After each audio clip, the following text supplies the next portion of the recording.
In this video, I'm going to show you exactly how to move pieces on chess.com step by step. So whether you're a complete beginner or just want a faster way to make moves, you'll be able to play with confidence. We'll cover the two main ways to move pieces, explain how each chess piece moves, and quickly go over special moves like castling, promotion, and en passant. If this tutorial helps, make sure to hit that like button and subscribe for more easy software guides. All right, let's jump in. First, open chess.com and start a game. For this tutorial, you can use a computer game or any practice board so you can follow along safely. Once the board is on your screen, the first thing to understand is that there are two simple ways to move pieces on chess.com. The first method is drag and drop. To do this, click and hold the left mouse button on the chess piece you want to move. Keep holding the button down, drag the piece over to the square where you want it to land, and then release the mouse button to drop it into place. This is the classic way most people move pieces, and it feels very natural once you get used to it. The second method is point and click.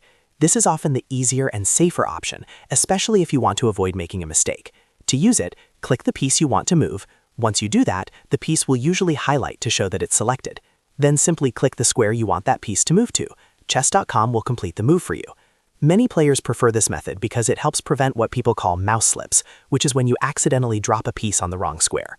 Now that you know how to physically move pieces, let's quickly go through how each piece moves on the board. This is important because even if you know how to click or drag, you still need to understand where each piece is allowed to go. Let's start with the pawn. A pawn normally moves forward one square at a time. On its very first move, it can move forward two squares if both squares are empty. When a pawn captures another piece, it does not capture straight ahead. Instead, it captures diagonally. That's one of the biggest beginner rules to remember. Next is the rook. The rook moves in straight lines only, either horizontally or vertically. It can move across the board as far as it wants as long as nothing is blocking the path.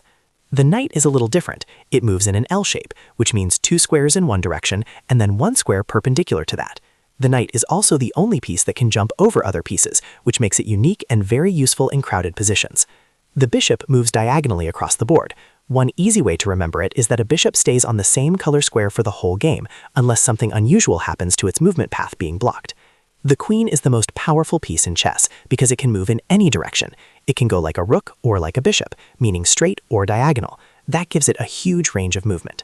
Finally, the king can move one square in any direction. The king is the most important piece on the board, so even though it doesn't move far, it has to be protected carefully.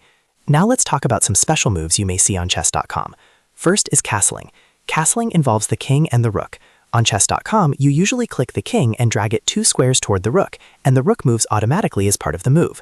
Castling has specific rules, so it only works when neither piece has moved before and the spaces between them are clear, along with a few other conditions. Next is promotion. If one of your pawns reaches the 8th rank, it gets promoted. When that happens, chess.com will let you choose a new piece, usually a queen, rook, bishop, or knight. In most cases, players choose a queen because it's the strongest option, but the choice is yours depending on your strategy. Another special move is en passant. This is a less common rule, but it can happen when an enemy pawn moves two squares forward and lands right next to your pawn. In that situation, your pawn may be able to capture it diagonally behind the pawn that just moved.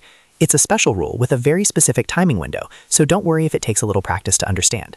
So to recap, if you want to move a piece on chess.com, you can either drag and drop it or use the point and click method. Drag and drop means click, hold, move, and release. Point and click means select the piece, then click the destination square. And once you understand how each piece moves, it becomes much easier to play your games without mistakes. If you found this video helpful, please give it a thumbs up and subscribe for more step-by-step tutorials just like this one. Thanks for watching, and I'll see you in the next video.